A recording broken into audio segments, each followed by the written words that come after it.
కల్కి అని ఆ అవతారం రాలేదు, కానీ మనకి వ్యాసవాక్కు ప్రమాణం. వ్యాసుడు చెప్పాడు కాబట్టి అది ప్రమాణం. 10వ అవతారమైనటువంటి కల్కి అవతారము ఎప్పుడు వస్తుందో వ్యాస భగవానుడే చెప్పాడు. అసలు ఎక్కడ స్వాహాకారము వషట్కారము ఇవి రెండు వినపడవు. అంటే ఇక యజ్ఞము యాగము అనేటటువంటి క్రతువులు ఉండవు. గోవులు విశేషంగా వధింపబడి గోమాంసం తినడం లోకంలో ప్రారంభమైపోతుంది. వివాహ వ్యవస్థ నిలబడదు. తల్లిదండ్రుల్ని చూసే బిడ్డలుండరు. భర్తని గౌరవించే భార్యని చూసే భర్త లోకంలో ఉండరు. పురుషుల యొక్క ఆయుర్దాయం 18 సంవత్సరములకే పూర్తయిపోతుంది. స్త్రీలు కేశపాశములను విరబోసుకొని తిరగడమే లోకంలో పెద్ద విశేషమైనటిదిగా అయిపోయి జట వేసుకునేటటువంటి సాంప్రదాయం విచ్ఛిన్నమైపోతుంది.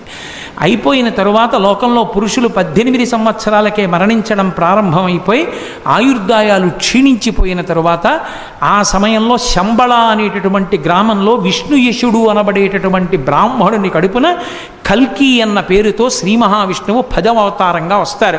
అది ఎప్పుడు అంటే కలియుగం చిట్ట చివరిలో కృతయుగానికి ప్రారంభానికి మధ్యలో ఆయన అవతరించారని గుర్తు ఏమిటంటే పాపులందరికీ భంగధర వ్యాధి వస్తుంది. అంటే ఆసనమునందు పుళ్ళు పుట్టి నెత్తురు కారిపోతుంది. కారిపోయి వాళ్ళంతట వాళ్ళే పురుగులు రాలిపోయినట్టు రాలిపోతారు.